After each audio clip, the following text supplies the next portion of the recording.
It's about that time. Coming to you live every Wednesday night. Fantasy start and sit advice with your boy PL. In Michigan Mike, let's go. We talking about all things fantasy. We talking about all things fantasy. We talking about all things fantasy.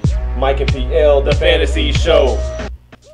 What's up, football family? Welcome to week 9 of the Fantasy Football Show. I am your co-host, Mr. PL Culture, and flanked to my right is my right-hand man, Mr. Michigan Mike, Michael Hasso. Man, not right now, Mike. Oh, my bad. Man, you crazy, man. So what's up, man? You ready to talk some fantasy football? Yeah, let's do it.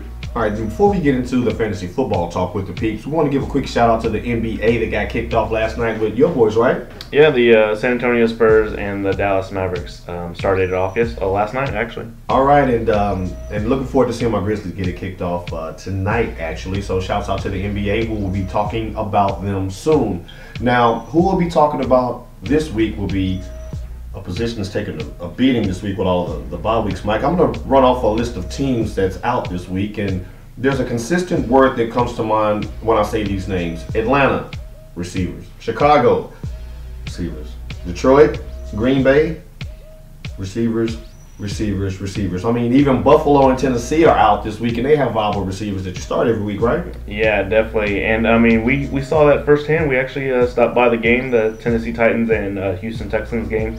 Shout out to all the Nashville people out there, specifically, actually, Mama, D, and Stephanie for bringing us in. Oh, shouts out to the fam. Good job by you guys. Good job by you, moms. Happy birthday, moms. Yeah, it's Castro, right? The good first impression? Yeah, very good. And if anyone's never been to Nashville, go and check it out. It's good people. All right. Good stuff indeed. Now, not so good is my fantasy roster, Mike. You know, man, I'm hurting too. Week, man? Hey, I know you. We got the same issues. And so we're sure if we have those issues, then you may have those issues too. So we're going to talk all things receivers today, Mike, and see if we can get them some help on this waiver wire. Yeah, sounds good. All right, let's get started. All right, now. A few rookie wide receivers may be worth the tilt this week. First off, Odell Beckham Jr., wide receiver out of the for the New York Giants. He had a late start to the season. Mike got a late start, but 3 touchdowns hauled in 3 games. Victor Cruz is out. He's set to increase his touches. And man, Mike, the Colts. How many yards did they give up last week, Pastor? Man, that was unbelievable. I mean, I thought that was Oregon. 500 yards, over 500 yards. That's crazy. 6 touchdowns. But we will digress. If you have Beckham Jr. on your waiver wire, which you may, because he kind of slipped through the cracks being on bye next week, you may want to scoop him up now and get him in your lineup. Now, Michigan Mike, there's another rookie receiver that's kind of late to the party. He's in Pittsburgh. His name is Martavis Bryant. In 2 games, he's already put up 3 touchdowns, man. I mean, Big Ben getting it done out there. Yeah, I guess they're finally clicking on all cylinders in the pass game. So I would definitely start him. Right on. He plays opposite Antonio Brown, who you know gets tons of coverage. Somehow he still manages to get touchdowns. Shouts out to you, Antonio Brown. Now, Baltimore, of course, is not going to give up 500 yards passing like Indianapolis did last week, but they give up on average about 250 yards a game, which should be sufficient enough for you to get him his touches. Now, a third rookie that's been in and out of the lineup but is finally getting back on track is Mike Evans, a rookie out of Tampa Bay.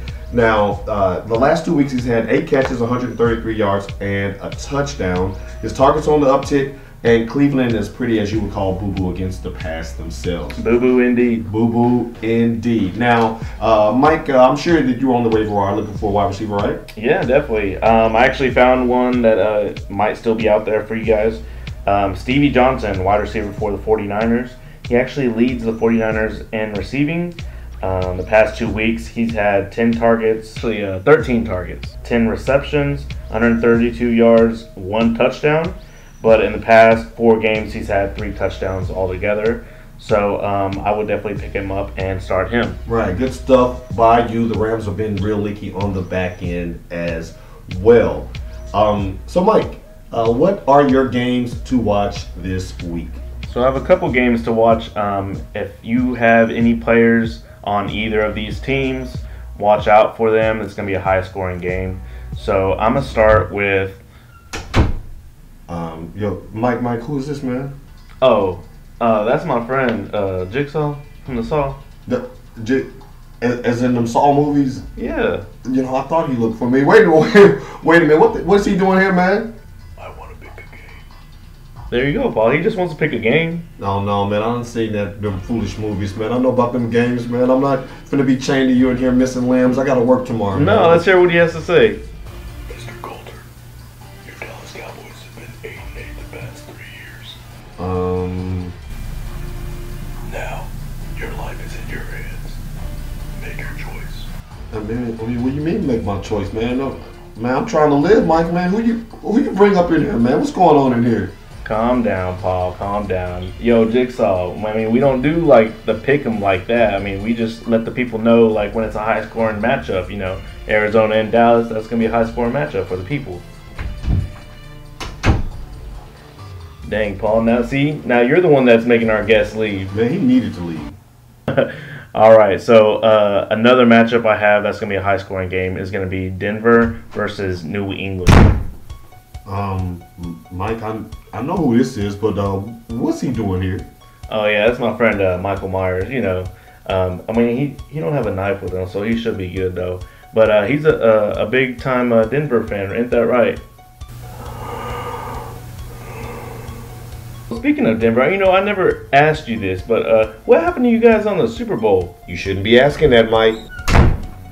So wait, where's he going? He's not coming back with no machete, is he? Nah, he's fine. He's just a little mad. I mean, but you're not supposed to make him mad, Mike. Yeah, you're probably right. Anyways, Wow.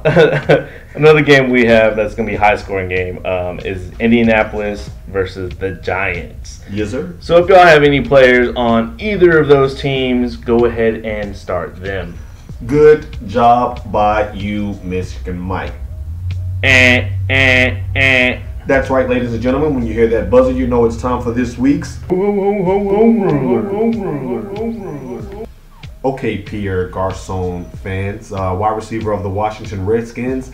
If you plan on putting him in your lineup this week, my friend, you're officially on Homer alert. Mike, I got some red flags on this one, man. All right. For starters, 4 catches, 47 yards last week. The week before that, he had 5 for 87 and a touchdown, but 70 of those was on that busted play by your favorite safety in mind, Mr. Michael Griffin for the Tennessee Man, Titans. that dude is horrible, man. I mean, it's even worse live. But we'll digress. Now, Colt McCoy, he came in, he's played well, but he has his own favorite target, and that's Deshaun Jackson. He's going deep to him early and often, and the tight end, Reed, is getting the second most looks. Meaning Garcon's touches are going way down. That's not enough red flags. Minnesota's defense is third against the pass very quietly in a division with the Staffords and the Aaron Rodgers and the Cutlers of the world.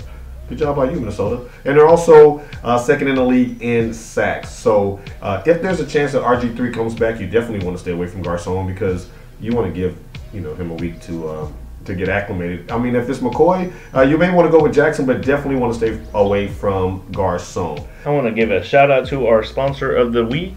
It is 5 Star Concierge. They're actually hosting a event coming up on Halloween, which is this Friday. It's a Halloween Masquerade Affair. You'll be able to see the flyer right here. Both of us will be there, right? I will be in attendance for a very good cause. Yeah, very good cause for a nonprofit. So go ahead and check that out and get your ticket now.